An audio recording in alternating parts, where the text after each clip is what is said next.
The foramen magnum is a large hole. Foramen magnum here. Under here again, it's just referring to that big hole. The hypoglossal canal, which transmits the hypoglossal nerve from the medulla oblongata to the tongue and enables tongue movement, is going to be here. If we look, we can see that it is visible from this side, here, and also it's going to be this piece right here.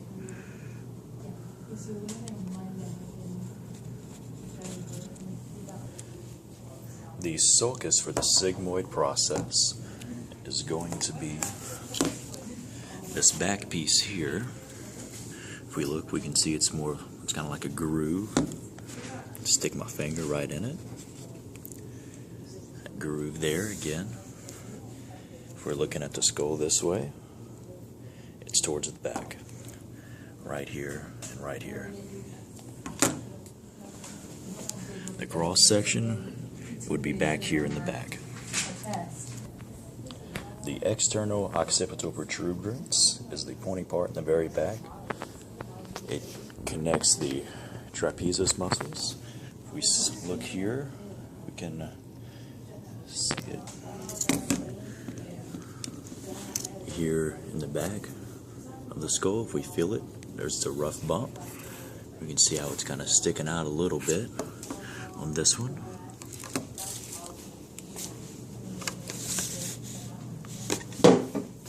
On the cross section, you can see it a little bit. It's right here. And on this one, it would be right here on the back.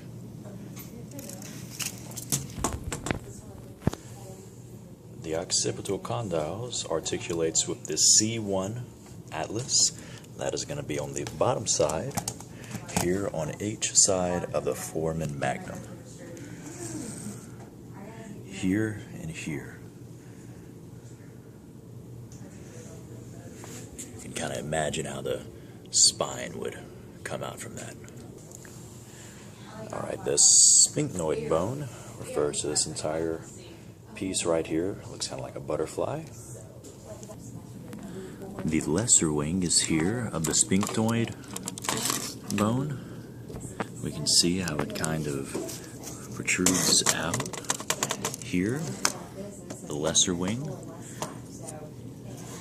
right there. It is on the top, and on this one, we can kind of see more. It's kind of like a pterodactyl. You can see how there's these little crevices here that separate it. Lesser wing is here. The greater wing would be the groove that is under the lesser wing. If we turn it on the side, we can get a good view of it. Greater wing here. It's the groove under it. Again, here and here. The lamina of the pterygoid process, there's two of them. There's the lateral and the medial. The only way that we're going to be able to see that is if we take the skull and look at the inside of the nose. The medial it's going to be referring to this part here. The medial is going to be this inner piece. The lateral is going to be this outer piece here. Medial and lateral. Medial here, lateral here. Zoomed out a little bit. Medial and lateral. And the pterygoid fossa is the groove that is in the middle of the medial and the lateral. The pterygoid fossa is right here. Alright, the sella turica is the cradle for the pituitary gland. You can see the little right there. And again, on the cross section, the actual cross section, it's going to be right here. Zoom in a little bit. We can see it's kind of like a cradle here.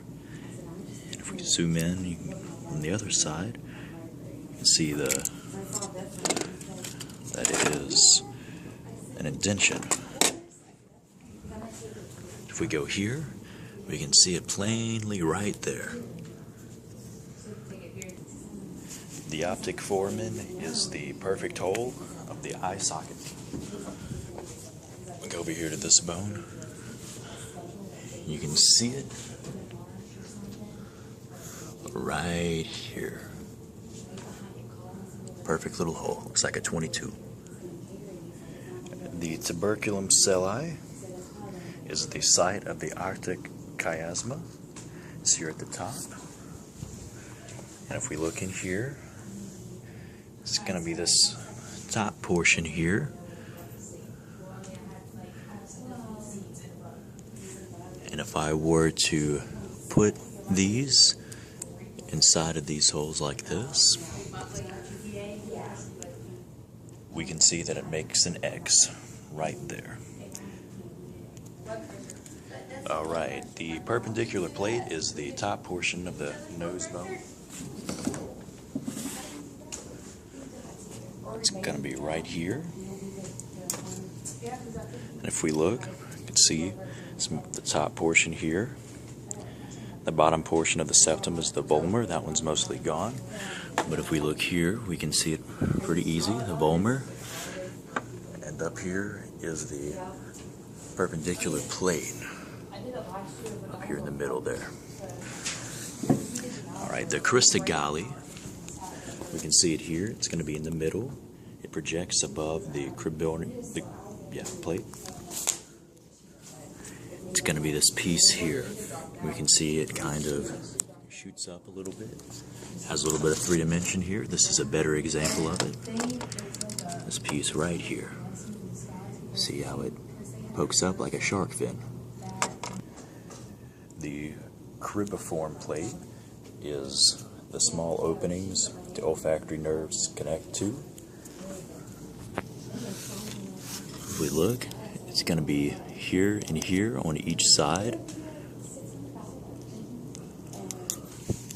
And over here, again, it's going to be right here. We can actually see the little holes in it on this one.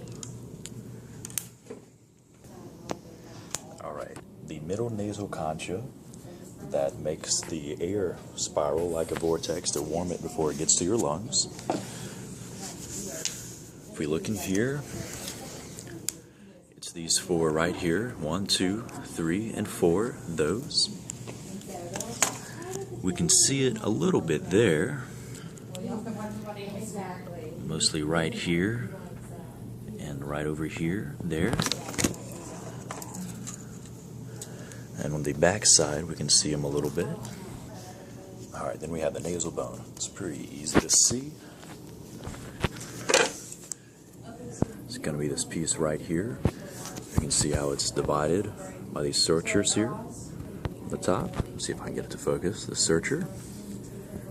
Nasal bone's right here.